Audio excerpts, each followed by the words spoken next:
Welcome to this explainer.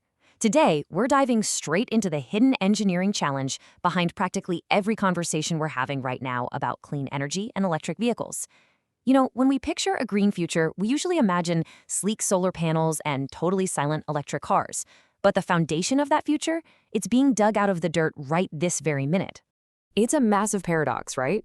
To hit these high-tech net zero emissions targets, it actually requires a gritty, heavy industrial effort to extract the physical materials all that technology demands.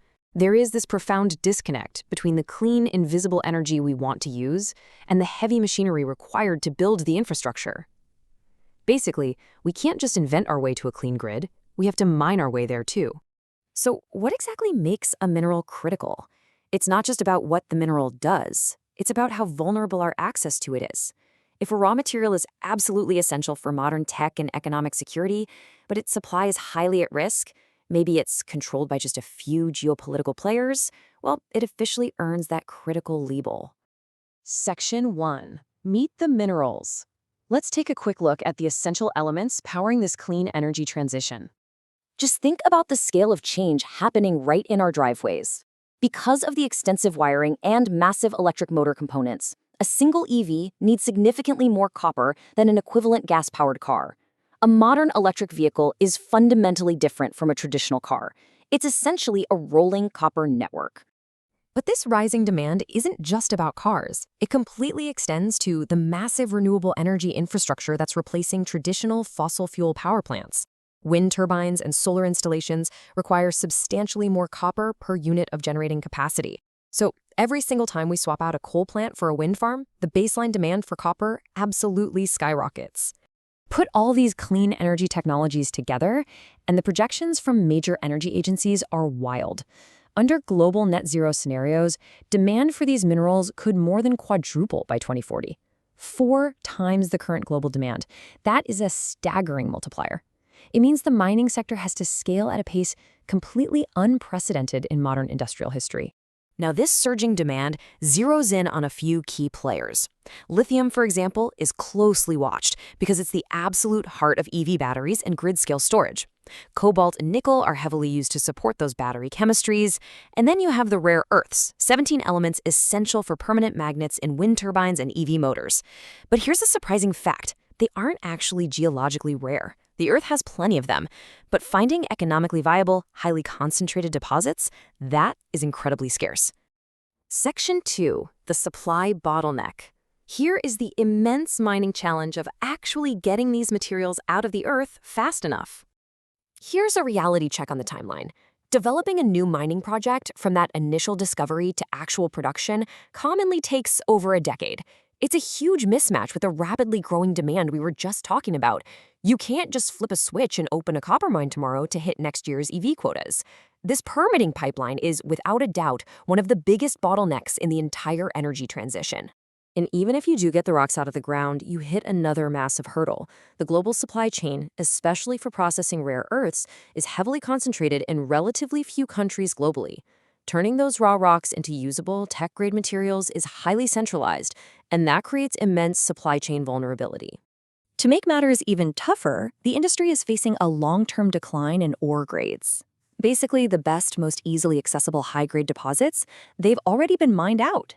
This forces engineers to constantly innovate in mineral processing, things like crushing, grinding, and chemical flotation efficiency, just to process lower-grade ore.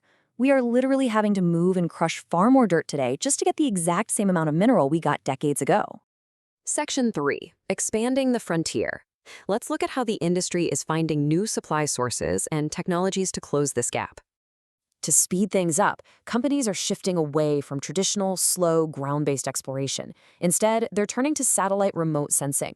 This lets them rapidly identify promising targets across massive geographic regions right from space.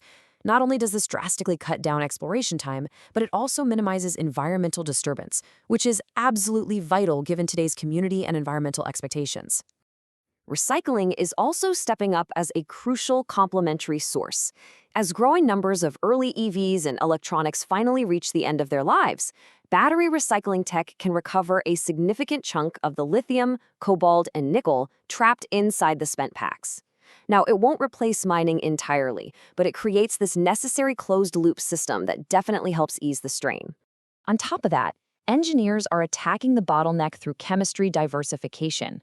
By totally rethinking how batteries are designed, they are already gradually reducing the amount of cobalt required in newer models. It's a brilliant example of how innovation on the electrical engineering side can take some serious pressure off the mining engineering side. And then we have the controversial frontier, deep-sea mining. This emerging approach targets mineral-rich nodules resting right on the ocean floor. While it could be a major new supply source, it is highly debated. We have to note that significant environmental and regulatory questions remain completely unresolved right now. Communities and regulators are rightly demanding responsible practices before this goes mainstream. Section 4, the geopolitical race. Here's how all of this builds into securing global supply chains and reshaping industrial investment. Because of those highly concentrated processing bottlenecks we talked about earlier, governments and major companies are scrambling.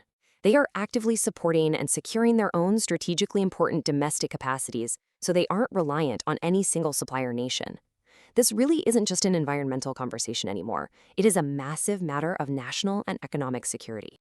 So I'll leave you with this final thought to ponder. As the critical minerals race completely reshapes the entire mining sector, how in the world will we balance this urgent existential need for clean energy with the complex, gritty reality of actually extracting it from our planet?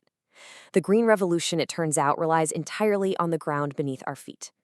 Thanks for joining me for this explainer. Keep asking the big questions, and I'll catch you next time.